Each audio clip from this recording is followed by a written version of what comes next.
അപ്പൊ ഇന്ന് ജൂലൈ 18 കേരളത്തിന്റെ മുൻ മുഖ്യമന്ത്രിയായിട്ടുള്ള ഉമ്മൻചാണ്ടി മരിച്ചിട്ട് ഇന്നേക്ക് 3 വർഷം. അപ്പൊ മാധ്യമങ്ങൾ ഇതൊക്കെയാണ് ഇന്ന് വാർത്തയായിട്ട് കാണാൻ സാധിക്കുന്നത്. അപ്പോൾ ഈ ഒരു ഉമ്മൻചാണ്ടിനെ പറ്റി അല്ലെങ്കിൽ ഒരു ടോപ്പിക്കിനെ പറ്റി ഇന്ന് ഞാൻ പറയാൻ ഉദ്ദേശിക്കുന്ന ടോപ്പിക്കിനെ പറ്റി ഇന്ന് തന്നെ പറയാനുള്ള കാര്യം എന്ന് വെച്ച് കഴിഞ്ഞാൽ ഉമ്മൻചാണ്ടിനെയും അല്ലെങ്കിൽ ഈ ഒരു ടോപ്പിക്കിനെ പറ്റി പറയാൻ ഇതിനേക്കാൾ നല്ല ദിവസം എനിക്ക് തോന്നണില്ല. അതൊന്ന്. പിന്നെ ഈ വീഡിയോയിൽ ഞാൻ ആരും അധിക്ഷേപിക്കാനോ അല്ലെങ്കിൽ താഴ്ത്തി കാണിക്കാനോ അല്ലെങ്കിൽ പൊക്കി കാണിക്കാനോ പുകഴ്ത്താനോ ഒന്നല്ല ഉദ്ദേശിക്കണം. എൻ്റെ ഒരു രാഷ്ട്രീയ നിരീക്ഷകൻ എന്നുള്ള രീതിയിൽ എനിക്ക് മനസ്സിലായ കുറച്ച് കാര്യങ്ങൾ പറയാൻ തോന്നി, അത്രേ ഉള്ളൂ. അപ്പൊ അതില് ഫസ്റ്റ് തന്നെ കാര്യമുള്ളതെന്ന് വെച്ചാൽ ഇന്ന് ഉമ്മൻചാണ്ടിയുടെ അനുശോചനം ചടങ്ങിൽ നമ്മുടെ KC വേണുഗോപാൽ പറഞ്ഞൊരു കാര്യമാണ്. അതായത് മറ്റേ വിഴിഞ്ഞം പോർട്ടിന് ഉമ്മൻചാണ്ടിയുടെ പേരിടണമെന്നാണ് ആള് പറയണത്. അപ്പൊ അതില് സംഭവം ഈ വിഴിഞ്ഞം പോർട്ടിന്റെ ഈ മറ്റേ അദാനിയുടെ സംഭവം സ്റ്റാർട്ട് ചെയ്യണമെങ്കിൽ 2016 അല്ലെങ്കിൽ ആ ഉമ്മൻചാണ്ടി സർക്കാർ അധികാരത്തിൽ പോവാൻ നിൽക്കുന്ന സമയത്താണ് ഇതിന്റെ സ്റ്റാർട്ടിങ്. അല്ലെങ്കിൽ ഉമ്മൻചാണ്ടിയാണ് അതിന്റെ എന്താ പറയാ തറക്കല്ലിട്ടതാ മറ്റേ അതിന്റെ ഒരു മെയിൻ ഇതിന് ഇവിടേക്ക് സ്റ്റാർട്ട് ചെയ്യാനുള്ള ഒരു ഘടകം ഉമ്മൻചാണ്ടിനാണ്. അതിൽ നമ്മൾ ഗൂഗിളിൽ നോക്കിയാൽ മനസ്സിലായില്ലേ. അപ്പൊ അതിലെനിക്ക് പറയാനുള്ള കാര്യം എന്ന് വെച്ചാൽ ഇപ്പൊ ഈ കോൺഗ്രസ്സുകാർ ഇപ്പൊ അധികാരത്തിൽ വന്നിട്ട് പോകുന്ന രണ്ട് കാര്യങ്ങൾ എന്ന് പറഞ്ഞപ്പോ ഒന്ന് മറ്റേ ഇന്ദിരാ ഗ്യാരണ്ടി എന്ന് പറഞ്ഞ് ഒരാളുടെ മറ്റേ ഇന്ദിരാഗാന്ധിയുടെ പേരിൽ ഒരു ഇന്ദിരാ ഗ്യാരണ്ടി, അതുപോലെ തന്നെ ഉമ്മൻചാണ്ടിയുടെ പേരിൽ ആരോഗ്യ ഇൻഷുറൻസ്, പിന്നെ 1 കോടി മുടക്കി സലിംകുമാറിന്റെ സ്മാരകം കാക്ക തുറക്കാനുണ്ട്. അപ്പൊ ഈ വക പരിപാടികളിലൊപ്പം തന്നെയാണ് ഇപ്പോ KC വേണുഗോപാൽ പറയണത് വിഴിഞ്ഞം പോർട്ടിന് ഉമ്മൻചാണ്ടിയുടെ പേരിടണമെന്ന്. അപ്പൊ അതെനിക്ക് പറയാനുള്ള കാര്യം എന്ന് പറഞ്ഞാൽ ഇങ്ങനെ ഇപ്പൊ രാഷ്ട്രീയ നേതാക്കൾ, അതായത് നല്ല രാഷ്ട്രീയ നേതാക്കൾ അല്ലെങ്കിൽ ജനങ്ങൾക്ക് ഇഷ്ടമുള്ള ആൾക്കാര് അല്ലെങ്കിൽ അവരെ ഓർക്കണം എന്നുള്ള നല്ല കാര്യം തന്നെ. ഇപ്പോ അതാരാണെങ്കിലും അത് ഏത് പാർട്ടിയുള്ള ആൾക്കാരാണെങ്കിലും നല്ലത് ചെയ്ത ആൾക്കാർ അല്ലെങ്കിൽ ജനങ്ങൾക്ക് ഇഷ്ടമുള്ള ആൾക്കാർ അതത് പാർട്ടിക്കാർ ഓർക്കുന്നതും അല്ലെങ്കിൽ പൊതുജനം ഓർക്കുന്നതും അവര് കേരളത്തിന്റെ ചരിത്രത്തിൽ ഓർക്കപ്പെടേണ്ടതും നല്ല കാര്യം ആവശ്യമാണ്. ഓഫ് കോഴ്സ് അത് ഞാൻ എതിർക്കണില്ല. പക്ഷെ ഇപ്പോ നമ്മുടെ ഒരു CPM അല്ലെങ്കിൽ BJP അല്ലെങ്കിൽ കോൺഗ്രസിന്റെ അവരുടെ പേഴ്സണൽ ഓഫീസുകൾ അല്ലെങ്കിൽ അവരുടെ എന്തെങ്കിലും സ്ഥാപനങ്ങളൊക്കെ ഇതുപോലെ ആൾക്കാർ പേരിടുന്നതിൽ തെറ്റില്ല. പക്ഷെ പൊതുജനങ്ങളുടെ കേരളത്തിന്റെ ഒന്നാകെയുള്ള ഒരു സംഭവങ്ങൾക്ക് അല്ലെങ്കിൽ ഇപ്പോ വിഴിഞ്ഞം പോർട്ട് പോലത്തെ കാര്യങ്ങൾ എന്ന് പറഞ്ഞാൽ കേരളത്തിന്റെ ഒരു പാർട്ടിയുടെ സ്വന്തമല്ല, കേരളത്തിന്റെയാണ് പറഞ്ഞ മനസ്സിലായി. അങ്ങനെയുള്ള സാധനങ്ങൾക്ക് ഇന്ന പാർട്ടിയുടെ വ്യക്തികളുടെ പേരിടുന്നത് ശരിയല്ല. ഇപ്പോ ഉമ്മൻചാണ്ടിയാണ് അത് പൈസ കൊടുത്ത് പണിതെന്നുണ്ടെങ്കിൽ ഓക്കെ, അല്ലെങ്കിൽ ഇന്ന ആള് പൈസ ഇറക്കി അല്ലെങ്കിൽ ഇന്ന ആള് പണിത സാധനമാണെങ്കിൽ ഓക്കെ. പക്ഷെ ഗവൺമെന്റിന്റെ പൈസക്ക് ഒരാൾ മുഖ്യമന്ത്രി ആയിരുന്നു ഇപ്പൊ സ്റ്റാർട്ട് ചെയ്തെന്നുള്ള പേരില് അതിന് ആളുടെ പേരിടുന്നത് ഒരു തരത്തിൽ യോജിക്കാൻ പറ്റാത്ത കാര്യം പറഞ്ഞ മനസ്സിലായില്ലേ. അത് ഏത് പാർട്ടി ചെയ്താലും അത് CPM ആണെങ്കിലും BJP ആണെങ്കിലും കോൺഗ്രസ് ആണെങ്കിലും ഇതിപ്പോ ഒരുപാട് ആൾക്കാരൊക്കെ അവരെ പാർട്ടി ഇപ്പൊ ഇന്ത്യയിൽ പല സംസ്ഥാനങ്ങളും പല സ്ഥാപനങ്ങളും പല രാഷ്ട്രീയക്കാരുടെ പേരിലുണ്ട്, ഇല്ല എന്നല്ല, ഇപ്പൊ കേരളത്തിലുണ്ട്. അപ്പൊ എന്റെ ഒരു അഭിപ്രായം, എന്റെ പേഴ്സണൽ അഭിപ്രായത്തിൽ അതൊട്ടും ശരിയായിട്ടുള്ള കാര്യമല്ല.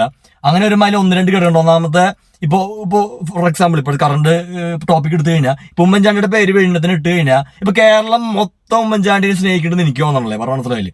ഇപ്പൊ ഞാൻ പേഴ്സണലി എനിക്ക് ഉമ്മൻചാണ്ടിയോട് സ്നേഹമില്ല വെറുപ്പില്ല പറഞ്ഞ മനസ്സിലായില്ലേ. ഒരു രാഷ്ട്രീയക്കാരൻ അത്ര ഞാൻ കാണുള്ളൂ. കാരണം എനിക്ക് മനസ്സിലായ രാഷ്ട്രീയത്തിൽ അങ്ങനെ മനസ്സിലായത് ഇപ്പൊ ഞാൻ PR തന്നെ വീഴില്ല. ഞാൻ അത് മാത്രമല്ല, ഞാൻ ഈ വാർത്തകൾ കാണുമ്പോ ഞാൻ ഏഷ്യാനെറ്റ് കാണും, റിപ്പോർട്ടർ കാണും, 24 കാണും, കൈരളി കാണും, ജനം കാണും, മീഡിയ 1 കാണും, മാതൃഭൂമി, മനോരമ അല്ലെങ്കിൽ എല്ലാ മാധ്യമങ്ങളും കാണും, സോഷ്യൽ മീഡിയയിൽ ആക്റ്റീവ് ആണ്. അപ്പൊ എന്റെ ഒരു അല്ലെങ്കിൽ ഇപ്പൊ പറഞ്ഞ പോലെ ബന്ധുക്കളോടും അല്ലെങ്കിൽ ഫ്രണ്ട്സിനോടും നാട്ടുകാരോടൊക്കെ സംസാരിക്കും. അപ്പൊ അല്ലെങ്കിൽ എന്റെ ഒരു രാഷ്ട്രീയം മനസ്സിലാക്കുക എന്ന് പറഞ്ഞാൽ ഈ ഒരു ചാനലിൽ മാത്രം അടിമപ്പെട്ട് അല്ലെങ്കിൽ ഒരു പാർട്ടിയിൽ മാത്രം അടിമപ്പെട്ട അല്ല എന്റെ, അല്ലെങ്കിൽ വാട്സ്ആപ്പ് യൂണിവേഴ്സിറ്റി എന്നല്ല എന്റെ വിജ്ഞാനം വരുന്നത്. ഞാൻ ഒരു രാഷ്ട്രീയ നിരീക്ഷണം ഇപ്പൊ ഏഷ്യാനെറ്റിൽ പറഞ്ഞ 10 CPM വിരുദ്ധ രാഷ്ട്രീയ നിരീക്ഷകരുടെ പോലെ അല്ല ഞാൻ പറഞ്ഞ മനസ്സിലായി, അല്ലെങ്കിൽ ഈ കൈരളിയിൽ പറഞ്ഞ 10 CPM അടിമകളുടെ പോലെ അല്ല ഞാൻ പറഞ്ഞ മനസ്സിലായി. ഞാൻ എന്ന് പറഞ്ഞാൽ ശരിക്കും രാഷ്ട്രീയം നിരീക്ഷിച്ചിട്ട് എന്റെ അതിൽ ചിലപ്പോൾ നിങ്ങൾക്ക് പക്ഷം പോലെ തോന്നാം അല്ലെങ്കിൽ ഒരു ചായ്വ് തോന്നാം, ഓഫ് കോഴ്സ്. പക്ഷെ അതാണ് ഞാൻ ശരിക്ക് വീക്ഷിച്ചിട്ട് എനിക്ക് മനസ്സിലായ കാര്യത്തില് ഇപ്പൊ ഉമ്മൻചാണ്ടിയോട് എനിക്ക് വെറുപ്പില്ല അല്ലെങ്കിൽ പ്രത്യേക ഇഷ്ടമില്ല. ഓഫ് കോഴ്സ് ഇപ്പോ പിണറായി വിജയനും VD സതീശനും വെച്ച് നോക്കുമ്പോൾ കമ്പാരിറ്റീവ്ലി ഇത്തിരി കൂടി ജനങ്ങളായിട്ട് കണക്ട് ചെയ്യാനും ഇത്തിരി കൂടി മനുഷ്യത്വമുള്ള ഒരു വ്യക്തി ഉമ്മൻചാണ്ടിയാണ്. അതെനിക്ക് വിയോജിപ്പില്ലാത്ത കാര്യം തന്നെയാണ്. ഇപ്പോ ഇന്നലെ ഞാൻ ഒരു വീഡിയോ ഇട്ടുണ്ടായിരുന്നു, മറ്റേ ഒരു സീക്രട്ട് ഏജന്റ് എന്ന് പറഞ്ഞ യൂട്യൂബറിന്. അപ്പൊ അവനോട് ഒരു ഓൺലൈൻ മാധ്യമം ചോദിക്കുന്നുണ്ട് VD സതീശനുള്ളതും പിണറായിക്ക് ഇല്ലാത്തതുമായിട്ടുള്ള സാധനം എന്നിട്ട് ചോദിക്കുന്നുണ്ട്. അപ്പൊ അത് ഞാൻ ആ വീഡിയോയിൽ പറഞ്ഞ കാര്യം തന്നെ. അപ്പൊ അവനെടുത്ത് വേണ്ടി പറഞ്ഞു മനസാക്ഷി, അതായത് സതീശന് മനസാക്ഷി ഉണ്ട്, മറ്റേ പിണറായിക്ക് മനസാക്ഷി ഇല്ല എന്ന് അവൻ എടുത്തു വേണ്ടി പറഞ്ഞു. അപ്പൊ അതിന് ഞാൻ അപ്പൊ പറഞ്ഞു എനിക്ക് പേഴ്സണലി തോന്നിയിരിക്കുന്നത് സതീശനും പിണറായിയും സെയിം തന്നെയാണ്. രണ്ടുപേർക്കും അധികം മനസാക്ഷി ഉണ്ടെന്നോ അല്ലെങ്കിൽ മനസാക്ഷി ഇല്ലാന്ന് എനിക്ക് തോന്നിയിട്ടില്ല. ആ കൂടി പിണറായി വിജയത്തിന് ഗൗരവവും സതീശനത്തിന് വേണ്ടി ചിരിച്ചിട്ടുള്ള ഒരു ഇമേജ് ആണ്. അതായത് ഓഫ് കോഴ്സ് പിണറായി വിജയന്റെ ആ ഒരു ശൈലിയുടെ ഓപ്പോസിറ്റ് ആവണല്ലോ വോട്ട് കിട്ടണമെങ്കിൽ എന്ന ആൾക്കറിയാം പറഞ്ഞ മനസ്സിലായില്ല സതീശന്. പക്ഷെ സതീശനും പിണറായിയും ഏകദേശം സെയിം ആണെന്ന് ഞാൻ പറയുമ്പോഴും സതീശനും പിണറായിയും ഉമ്മൻചാണ്ടി സെയിം ആണെന്ന് ഞാൻ പറയില്ല. ഉമ്മൻചാണ്ടി ഇത്രയും കൂടിയും എന്ന് പറയാം ഇത്തിരി കൂടി അവരെ കമ്പാരിറ്റീവ്ലി മനുഷ്യത്വമുള്ള ആളാണെന്ന് എനിക്ക് തോന്നിയിട്ടുണ്ട്. ഓഫ് കോഴ്സ് ഈ പറഞ്ഞ ഇത്തിരി കൂടി ജനങ്ങളായിട്ട് ഇടപഴകി അല്ലെങ്കിൽ ഇത്തിരി കൂടിയും അത്രയ്ക്ക് തലക്കാനല്ലേ. ഇപ്പൊ സതീശനൊക്കെ ഇത്തിരി കൂടി ചിരിച്ചുകൊണ്ട് തലർക്കണ രീതിയായിട്ട് എനിക്ക് തോന്നിയിട്ടുണ്ട്. എനിക്ക് പേഴ്സണൽ എന്റെ അഭിപ്രായം മാത്രമാണ്. പക്ഷെ ഉമ്മൻചാണ്ടി അത്രയ്ക്കും ഒരു പ്രശ്നക്കാരനായിട്ട് എനിക്ക് തോന്നിയിട്ടില്ല. ഇപ്പൊ സോളാറിന്റെ സമയത്തൊക്കെ ഒരുപാട് വേട്ടയാടിണ്ട്. ഇപ്പൊ ഈ മാധ്യമങ്ങളാണ് ഇപ്പോ ഉമ്മൻചാണ്ടിനെ സപ്പോർട്ട് ചെയ്യുന്ന മാധ്യമങ്ങൾ തന്നെ ഒരുപാട് വേട്ടയാടിയിട്ടുണ്ട് ആ ഒരു കാലഘട്ടത്തിൽ. പറഞ്ഞ മനസ്സിലായില്ലേ, 2016-15 കാലഘട്ടങ്ങളിൽ നന്നായി വേട്ടയാടിയുണ്ട്. അപ്പൊ എനിക്ക് പറയാനുള്ള കാര്യം എന്ന് വെച്ചാൽ ഇങ്ങനെ സ്മാരകങ്ങളുടെ ഒരു ആവശ്യമില്ല. അല്ലെങ്കിൽ ഈ പറഞ്ഞ പോലെ ഇന്ന രാഷ്ട്രീയക്കാർക്ക്, അതായത് ഇപ്പൊ ഒരു KPCC ഓഫീസ് ആണെങ്കിൽ ആളെ പേരിട്ടോ കുഴപ്പമില്ല. അല്ലെങ്കിൽ ഈ പറഞ്ഞ പോലെ അവരുടെ പൈസക്ക് പണിത് അല്ലെങ്കിൽ ആ പാർട്ടിയുടെ സ്വന്തമായിട്ടുള്ള സംഭവങ്ങൾക്ക് അവരുടെ പേരിടുന്നതിൽ ഒരു കുഴപ്പമില്ല. അല്ലെങ്കിൽ ഇപ്പോ ഈ പേരിടുന്ന ആളായിരിക്കണം പൂർണ്ണമായിട്ട് ഫണ്ട് ചെയ്ത് പണിതിട്ടുണ്ടാവണം. പറഞ്ഞ മനസ്സിലായി, ഇതിപ്പോ കേരളത്തിന്റെ ഏതുള്ള വീഴിനം പോർട്ട് തുടങ്ങിയ സംഭവങ്ങൾ കേരളത്തിന് മാത്രമാണ്.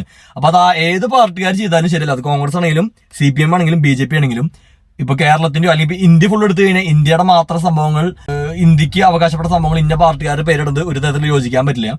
ഒരാൾ അത് കൊണ്ടുവന്നു എന്നുള്ള രീതി ഇപ്പൊ വീടിന്റെ പോർട്ട് അവിടെ കൊണ്ടുവരാനായിട്ട് അത് ഉമ്മൻചാണ്ടിയുടെ കഴിവ് ഇല്ലാന്ന് ഞാൻ പറയില്ലെങ്കിലും, പക്ഷെ അതിന്റെ പൂർണ്ണമായിട്ടും ഉമ്മൻചാണ്ടിയുടെ കഴിവിലേക്ക് അത് ഇൻക്ലൂഡ് ചെയ്യാൻ പറ്റില്ല. കാരണം അത് ഒരു സംസ്ഥാനത്തിന്റെ അച്ചീവ്മെന്റ്. ഉമ്മൻചാണ്ടിക്ക് ആ ഒരു ഇത് ഇവിടേക്ക് എത്തിക്കാൻ പറ്റുന്നതുകൊണ്ടാണ് കേരളം എന്ന സംസ്ഥാനത്തിൽ ജനങ്ങൾ തെരഞ്ഞെടുത്ത മുഖ്യമന്ത്രി ആയതുകൊണ്ട് മാത്രമാണ്. പറഞ്ഞ മനസ്സിലായില്ലേ, എന്ന് കരുതി ആളുടെ പേരിടണമെന്ന് പറയുന്നത് ഒട്ടും യോജിക്കാൻ പറ്റാത്ത കാര്യമാണ്. അതൊരു ടോപ്പിക്. വേറൊരു ഇമ്പോർട്ടന്റ് കാര്യം എന്ന് വെച്ചാൽ ഇപ്പോ ഉമ്മൻചാണ്ടിനെ പറ്റി എനിക്ക് മനസ്സിലായ കാര്യങ്ങളിൽ നിന്നൊക്കെ എനിക്ക് വേറൊരു കാര്യം പറയാനുള്ളത്, നമ്മുടെ കേരളത്തില് ഉമ്മൻചാണ്ടിക്ക് ഓവറായിട്ട് ഒരു PR വർക്ക് നടക്കുന്നുണ്ട്. അത് കോൺഗ്രസ് പ്രവർത്തകരുടെ ഇടയിൽ തന്നെ നടക്കുന്നത്. കാരണം കോൺഗ്രസ്സുകാർക്ക് ഈ പറഞ്ഞ പോലെ നമുക്ക് ആരെങ്കിലും വേണമല്ലോ. ഇപ്പോൾ CPM ആണെങ്കിൽ മറ്റേ AKG അല്ലെങ്കിൽ അങ്ങനെയൊക്കെ ഓരോരുത്തരുടെ പേര് പറഞ്ഞിട്ടുണ്ട്, അല്ലെങ്കിൽ BJP ആണെങ്കിൽ അവരുടെ കുറെ ആൾക്കാരുടെ പേര് പറഞ്ഞിട്ടുണ്ട്. അതായത് അവർക്ക് എന്തെങ്കിലും ഒരു ബിംബങ്ങൾ വേണം. കാരണം ഇലക്ഷൻ വരുമ്പോഴും അതിനെ താങ്ങി ഇവർക്കും കൂടി വളരാനുണ്ട്. പറഞ്ഞ മനസ്സിലായില്ല. ഇപ്പോൾ ഉമ്മൻചാണ്ടിയുടെ കാര്യം വരുമ്പോൾ രാഹുൽ മാങ്കൂട്ടത്തിലും ഷാഫി പറമ്പിലും അല്ലെങ്കിൽ VD സതീശനും ഈ പറഞ്ഞ എല്ലാ ആൾക്കാരും എങ്ങനെങ്കിലും ഉമ്മൻചാണ്ടിനെ പറഞ്ഞ് ആ ഒപ്പം വരുന്ന ആ ഒരു എന്താ പറയാ ഉമ്മൻചാണ്ടിയോടുള്ള ഇഷ്ടം നമ്മളിലേക്കും എത്താനായിട്ട് ആൾക്ക് ശ്രമിക്കും. പറഞ്ഞ മനസ്സിലായി. ഇപ്പൊ നമ്മള് സിനിമയിൽ എടുത്തു നോക്കി കഴിഞ്ഞാൽ മോഹൻലാലിനും മമ്മൂട്ടിനും താങ്ങാൻ ഒരുപാട് ചെറിയ നടന്മാരുണ്ടാവും.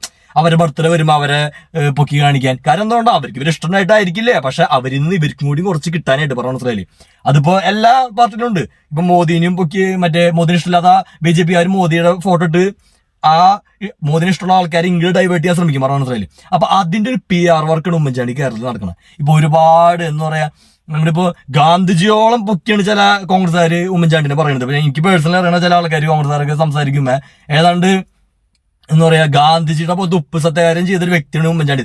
അത്രയ്ക്കും ഇല്ല. പേഴ്സണലി ഞാൻ പറയുകയാണെങ്കിൽ എന്റെ ഒരു രാഷ്ട്രീയ ഒബ്സർവേഷൻ, ഞാൻ പറഞ്ഞില്ല ഞാൻ ഇന്നൊരു പാർട്ടിയുടെ അടിമയായിട്ടോ നിൽക്കുന്ന ഒരു വ്യക്തിയല്ല. പറഞ്ഞ ഞാൻ ശരിക്കും ഇപ്പൊ എന്ന് പറയാ എല്ലാ ചാനലും മാധ്യമങ്ങളും കാണും, ഒപ്പം തന്നെ ഹിസ്റ്ററി അറിയാം. ഞാൻ പറഞ്ഞ മനസ്സിലായി. ഇപ്പൊ ഈ മാധ്യമങ്ങളുടെ അല്ലെങ്കിൽ PR വർക്കിന്റെ ശക്തി എനിക്ക് ശരിക്കും മനസ്സിലായത് കുറച്ച് വർഷങ്ങൾക്ക് മുമ്പ് നമ്മുടെ അമേരിക്കൻ പ്രസിഡന്റ് ഇലക്ഷൻ ഉണ്ടായിരുന്നു.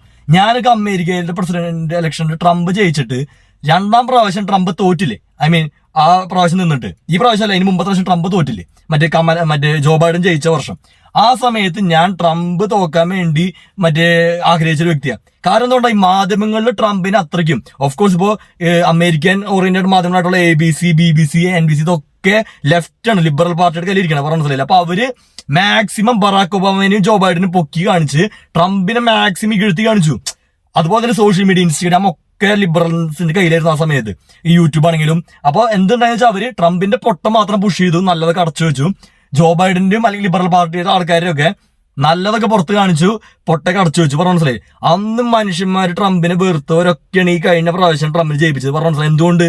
ഈ ഫോക്സ് ന്യൂസ് എന്ന് പറഞ്ഞൊരു മാധ്യമ സ്ഥാപനം ഈ ട്രംപിന്റെ ഒപ്പം നിന്നു. ഒപ്പം തന്നെ എലോൺ മസ്ക് ട്വിറ്റർ എന്ന് പറഞ്ഞ സ്ഥാപനം വാങ്ങി. അപ്പൊ എന്തുണ്ടായി, ട്വിറ്റർ വലതുപക്ഷത്തിന്റെ ഒരു സ്പോക്സ് പേഴ്സൺ പോലെ. അപ്പൊ ട്രംപിനെ പറ്റി ഇവർ അടച്ചു വെച്ചതും അല്ലെങ്കിൽ ഇവര് കള്ളത്തരങ്ങൾ പറഞ്ഞതൊക്കെ പുറത്ത് കാണിച്ചു. അപ്പോഴാണ് ആൾക്കാർ മനസ്സിലായി, ട്രംപ് അത്രയ്ക്ക് മോശക്കാരനല്ല. പിന്നെ അവരുടെ കള്ളത്തരങ്ങൾ മനസ്സിലായതും ട്രംപിന്റെ നിലകൾ മനസ്സിലായത് അങ്ങനെയാണ്. പറഞ്ഞ മനസ്സിലായ. പിന്നെ വേറെ പല ഘടകങ്ങളും ഉണ്ടായില്ലേ, ഓഫ് കോഴ്സ്. അപ്പൊ ഈ മാധ്യമങ്ങൾക്ക് എങ്ങനെ ഒരാളെ ആടാക്കാനും പറ്റിക്കാനും പറ്റുന്നുള്ളതിന്റെ മെയിൻ എക്സാമ്പിൾ ഈ അമേരിക്കൻ പ്രസിഡൻഷ്യൽ ഇലക്ഷൻ. ഈ കഴിഞ്ഞ ട്രംപ് തോറ്റതും ട്രംപ് ജയിച്ചതും അതിന് പെർഫെക്റ്റ് എക്സാമ്പിളാണ്. അപ്പോൾ അതുകൊണ്ട് തന്നെ ആൾക്കാർ മനസ്സിലാക്കുക. ഇപ്പൊ നമ്മുടെ കേരളത്തിൽ നോക്കിയാലും ഈ കഴിഞ്ഞ 10 വർഷം എന്ത് രീതിക്കാണ് പിണറായി വിജയനെ ഇവര് നെഗറ്റീവായിട്ട് ആക്കാൻ ശ്രമിച്ചു, ഒപ്പം തന്നെ ഉമ്മൻചാണ്ടിനെ പൊക്കാനും ശ്രമിച്ചു. പറഞ്ഞ മനസ്സിലായ. അതായത് ഈ കഴിഞ്ഞ പ്രാവശ്യം പിണറായി വിജയൻ നല്ല വ്യക്തിയെന്നോ അല്ലെങ്കിൽ ഉമ്മൻചാണ്ടി പൊട്ട വ്യക്തി അങ്ങനെയല്ല ഞാൻ ഉദ്ദേശിക്കുന്നത്. പറഞ്ഞ മനസ്സിലായി. ഞാൻ ഉദ്ദേശിക്കുന്നത് ഈ മാധ്യമങ്ങളുടെ ശക്തി അല്ലെങ്കിൽ PR വർക്കിന്റെ ശക്തിയാണ് ഞാൻ പറഞ്ഞത്. ഇപ്പോ അതുപോലെ തന്നെ നമ്മുടെ 2021 പിണറായി വിജയൻ ജയിക്കാനായിട്ട് ഒരു കാര്യം PR വർക്ക് തന്നെയാണ് ഈ പ്രളയത്തിന്റെ സമയത്ത്. പക്ഷെ അത് മാധ്യമ സ്ഥാപനത്തിലൂടെ ആയിരുന്നില്ലേ, സോഷ്യൽ മീഡിയയിലൂടെ. പറഞ്ഞ മനസ്സിലായില്ലേ. അപ്പോ ഈ വക പി ആറുകൾ ജനം മനസ്സിലാക്കുക. അത് ഏത് പാർട്ടിക്കാരും അതില് പുണ്യാളന്മാരെന്ന് ഞാൻ പറയില്ല, എല്ലാവരിലും പി ആർ വർക്കും സംഭവമുണ്ട്. അപ്പൊ ഈ പി ആർ വർക്കിൽ വീണ് മാത്രം ഒരാളെ പുണ്യാളനായിട്ടും കള്ളനായിട്ട് കാണാണ്ടിരിക്കുക, വസ്തുതകൾ ശ്രമിക്കുക, കാണാൻ ശ്രമിക്കുക. ഒപ്പം ജനങ്ങൾ മനസ്സിലാക്കുക, ഒരു പി ആർ വെച്ചിട്ട് ഇപ്പോ മറ്റേ സോഷ്യൽ മീഡിയയിൽ ഹിറ്റ്ലറിനെ വരെ പുണ്യാളനായിട്ട് കാണുന്ന ആൾക്കാരുണ്ട്. കാരണം പി ആർ വർക്കിൽ വീണുണ്ട്. പറഞ്ഞ മനസ്സിലായില്ലേ? ഗാന്ധിജിനെ വെറുക്കുന്ന ആൾക്കാരുണ്ട്. എങ്ങനെ? പി ആർ വർക്കിൽ വീണുണ്ട്. അപ്പൊ ഇതൊക്കെ ഒരാളും അത്ര നല്ലവനോ ചിത്തവനോ ആണെന്ന് എനിക്ക് തോന്നണല്ലേ. ഓഫ് കോഴ്സ് നല്ല ചെയ്യുന്ന ആൾക്കാരുണ്ട്, പൊട്ട ചെയ്യുന്ന ആൾക്കാരുണ്ട്, അത് വാസ്തവം തന്നെ. പക്ഷെ മാധ്യമങ്ങളോട് മാത്രം ഇപ്പൊ നമുക്കൊരാളെ, ഇപ്പൊ നമ്മുടെ വീട്ടിലുള്ള വീട്ടുകാർ, ഇപ്പൊ നമ്മുടെ ഒപ്പം ജീവിക്കുന്ന ആൾക്കാരെ നമുക്ക് റേറ്റ് ചെയ്തിട്ട് എളുപ്പമാണ്. കാരണം അവര് നമ്മൾ എക്സ്പീരിയൻസ് ചെയ്തിട്ടുണ്ട്. അല്ലാണ്ട് രാഷ്ട്രീയക്കാർ, ഭൂരിഭാഗം മലയാളികൾക്കും രാഷ്ട്രീയക്കാരുണ്ട് ഒരു ഗുണോ ദോഷോ പ്രത്യക്ഷത്തിലുണ്ടെന്ന് എനിക്ക് തോന്നണല്ലേ. അപൂർവ ആൾക്കാർക്ക് എന്തെങ്കിലും പേഴ്സണൽ ആയിട്ടുള്ള എക്സ്പീരിയൻസസ് ഉണ്ടാവുന്നല്ലാണ്ട് എല്ലാവർക്കും ഈ പറഞ്ഞ പോലെ വാർത്താ മാധ്യമങ്ങളിലും കേട്ടറിവും പിന്നെ കുറെ രാഷ്ട്രീയ നിരീക്ഷകർ എന്ന് പറഞ്ഞിട്ട് യൂട്യൂബിൽ മാധ്യമങ്ങളിൽ വന്നിരുന്ന ആൾക്കാരുടെ ഒക്കെ അഭിപ്രായത്തിലാണ് ഇവരുടെ ഓരോ ആൾക്കാരുടെ പിക്ചറൈസേഷൻ നടക്കുന്നുണ്ട്. പറഞ്ഞ മനസ്സിലായ? അപ്പൊ അത് ആൾക്കാർ ചിന്തിക്കുക. ആരും അത്ര പുണ്യാളന്മാരല്ല, ആരും അത്ര വെറുക്കപ്പെട്ട ആൾക്കാരും അല്ല ഈ മാധ്യമങ്ങൾ. ഇപ്പൊ ഈ മാധ്യമങ്ങൾ തന്നെ ചിലപ്പോ ഒരു 10 വർഷം കഴിയുമ്പോൾ പിണറായി വിജയനെ, ഇപ്പൊ ഉമ്മൻചാണ്ടിനെ പൊക്കി പറഞ്ഞ കൂടുതൽ പിണറായി വിജയൻ ചിലപ്പോൾ പറയാം. പറഞ്ഞ മനസ്സിലായില്ലേ? ഈ പിണറായി വിജയനെ നല്ല കാര്യങ്ങളൊക്കെ ഇപ്പൊ മൂടി വെച്ചിട്ട് അപ്പൊ ചിലപ്പോൾ പുറത്തു കൊണ്ടുവരാം. പറഞ്ഞ മനസ്സിലായ? അല്ലെങ്കിൽ ഇപ്പൊ ഉമ്മൻചാണ്ടിയുടെ ഇനി വല്ല നെഗറ്റീവ്സ്, അല്ലെങ്കിൽ വി ഡി സതീശന്റെ വല്ല നെഗറ്റീവ്സ് ഒരു 5 വർഷം കഴിയുമ്പോൾ ഇലക്ഷൻ സമയമാകുമ്പോൾ ചിലപ്പോൾ വി ഡി സതീശനെ നെഗറ്റീവ് ആയിട്ട് കാണിക്കാം. ഇതൊക്കെ മാധ്യമങ്ങൾ വിചാരിക്കുന്ന പോലെ കാര്യം നടക്കും. അപ്പോൾ ഒരു ടോക്കൺ ശരിക്കും, those who control the media can control the human brain എന്നൊരു എന്താ പറയുക, ഒരു സൈക്കോളജിക്കൽ സംഭവം ഉണ്ട്. അപ്പൊ അതും കൂടി ആൾക്കാർ മനസ്സിലാക്കുക. ഇത് എല്ലാവർക്കും മനസ്സിലാവണമെന്നില്ല. ഇപ്പൊ ആൾക്കാർക്ക്, ഇപ്പൊ നിങ്ങൾക്ക്, ഇപ്പൊ ഞാൻ പറഞ്ഞ കാര്യങ്ങളോട് വിമർശനം ഉണ്ടെങ്കിൽ അത് കമന്റ് ആയിട്ട് രേഖപ്പെടുത്തുക, ഞാൻ അത് നോക്കുന്നതായിരിക്കും.